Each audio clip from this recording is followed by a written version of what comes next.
This is Audible. Bloomsbury presents Heir of Fire by Sarah J. Maas, read by Elizabeth Evans. Part 1. Heir of Ash. Chapter 1. Gods, it was boiling in this useless excuse for a kingdom. Or maybe it felt that way, because Celaena Sardathian had been lounging on the lip of the terracotta roof since mid-morning, an arm flung over her eyes, slowly baking in the sun like the loaves of flatbread the city's poorest citizens left on their windowsills, because they couldn't afford brick ovens. And gods, she was sick of flatbread. Tegya, they called it. Sick of the crunchy, oniony taste of it that even mouthfuls of water couldn't wash away. If she never ate another bite of Tegya again, it would be too soon. Mostly because it was all she'd been able to afford when she landed in Wendland 2 weeks ago, and made her way to the capital city, Verres, just as she'd been ordered by His Grand Imperial Majesty and Master of the Earth, the King of Audorlan.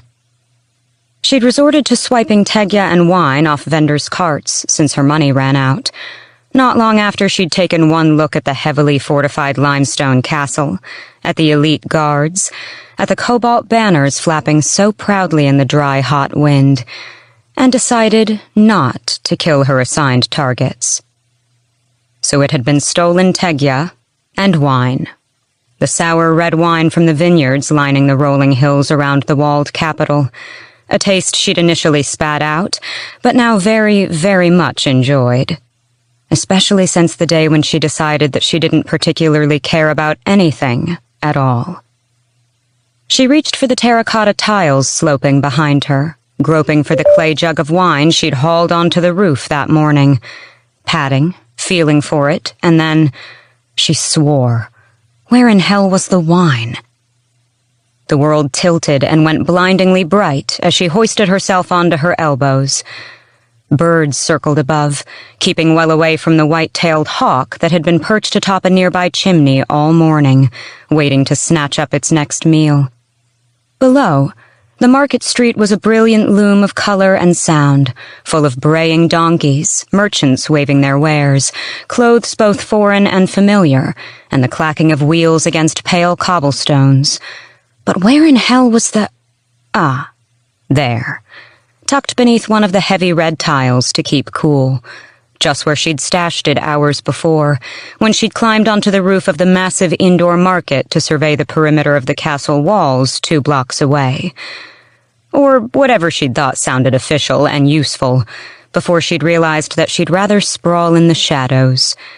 Shadows that had long since been burned away by that relentless Wendland sun. Celaena swigged from the jug of wine, or tried to. It was empty, which she supposed was a blessing, because gods, her head was spinning. She needed water, and more Tegya, and perhaps something for the gloriously painful split lip and scraped cheekbone she'd earned last night in one of the city's tabernas. Groaning, Celaena rolled onto her belly and surveyed the street 40 feet below. She knew the guards patrolling it by now, had marked their faces and weapons, just as she had with the guards atop the high castle walls. She'd memorized their rotations and how they opened the 3 massive gates that led into the castle. It seemed that the Ashryvers and their ancestors took safety very, very seriously.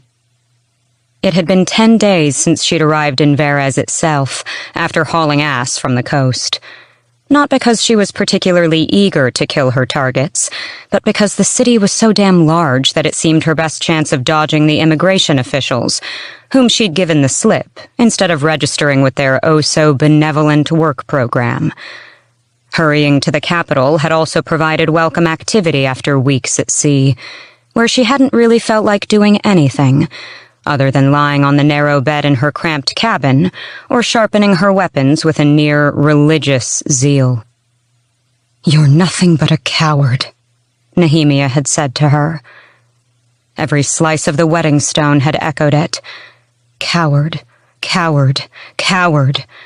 The word had trailed her each league across the ocean. She had made a vow to free Eelway. So in between